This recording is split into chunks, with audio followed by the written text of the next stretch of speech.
But there's some crazy stuff on there that is not good, but it's coming out. And it's coming out on the record, it's coming out on the songs. And, it's not so much that trying to exploit anything, it's really just freedom and relief.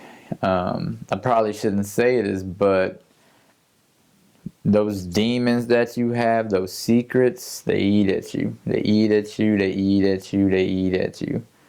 Then it's a big confessional album. That's really what it is. It's a big relief off my chest.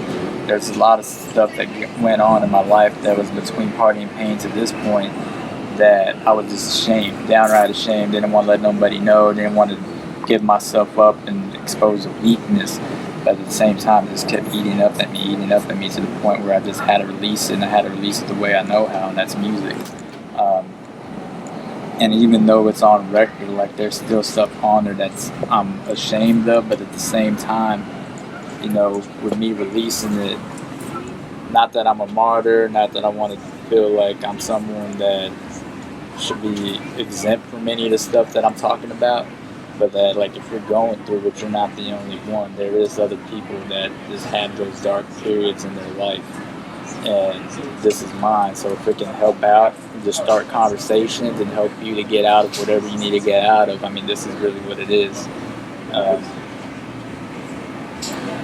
But yeah, this one's probably the most nerve-wracking and the most candid as I've been. And the only relief from it, just like anything, is you have to let it go. You have to have some sort of healing. My healing is my music. I can't let it consume me and just constantly take over my mind. Like, I have more things to accomplish. I know what I'm here in life for. And I have to move past certain darkness. And so you hear it in the songs.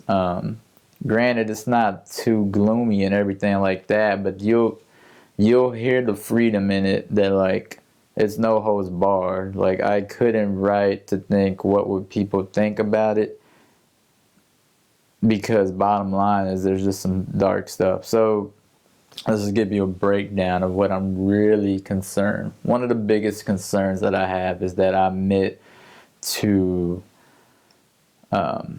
basically betraying a friend with his girl. Let's just say that. So basically betraying a friend, losing the friendship, the girl, everything like that. Now, am I upset about at least the girl thing? No, it happens. The thing that really is upsetting is that, a friendship gone.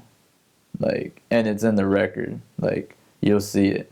And the thing about being upset, or at least being worried or concerned, is two things. First, and I don't get so much into detail, because the first thing is like the people that are affected. They wouldn't be so open willingly like I am, but to each his own. I'm not going to judge them. I'm not going to each his own. And then the second thing, is obviously just, thinking, what would people think about me? What would people say where, like, oh, he can't be trusted. Oh, he did this. He broke this code, blah, blah, blah, blah, blah. It wasn't in malice, that's for sure.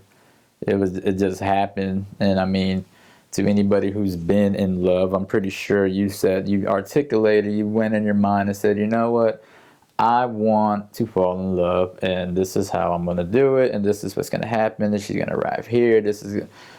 No, that probably didn't fucking happen. You probably didn't mentally orchestrate it. It probably just happened, and then a couple years later, here you go. Or a couple months later, whatever it may be for you. But bottom line is, yeah, that was quite an experience. With that said, yeah, I am a bit nervous as far as what family, friends, and stuff like that would think. Why I'm comfortable relieving it and releasing it is that it's just a big relief. And it's also my chance, not necessarily to be a martyr, not necessarily put myself on this pedestal and excuse my actions, But there's, like, I'm not the first or definitely the last that's going through something like that, through that betrayal, through those secrecy, through that, second life. And the thing is if it can help anybody, well, then I'm hoping that I can help you, just saying that you're going to feel a lot better.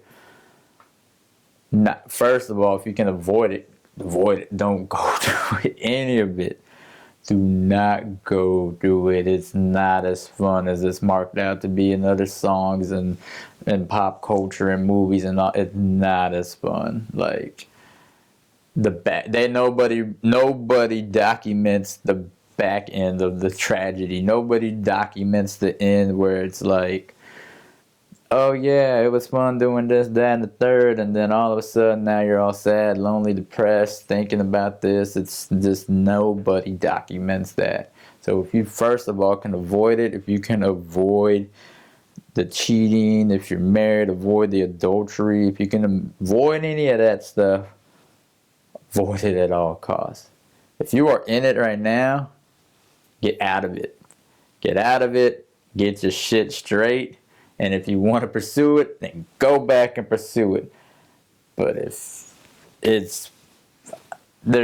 you're talking to a guy from experience, not somebody who's read about it or heard about it or I've experienced it.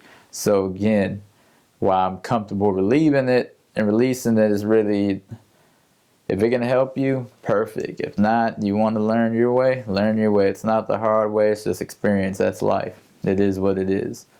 The biggest concern, at least, or the biggest fear was, admitting that stuff, admitting the betrayal. And now at this point, I think I'll be better for it, but hopefully anybody who can benefit from my experience, hopefully you'll be better for it. Avoid it at all costs. If you're in it, get out. Trust me.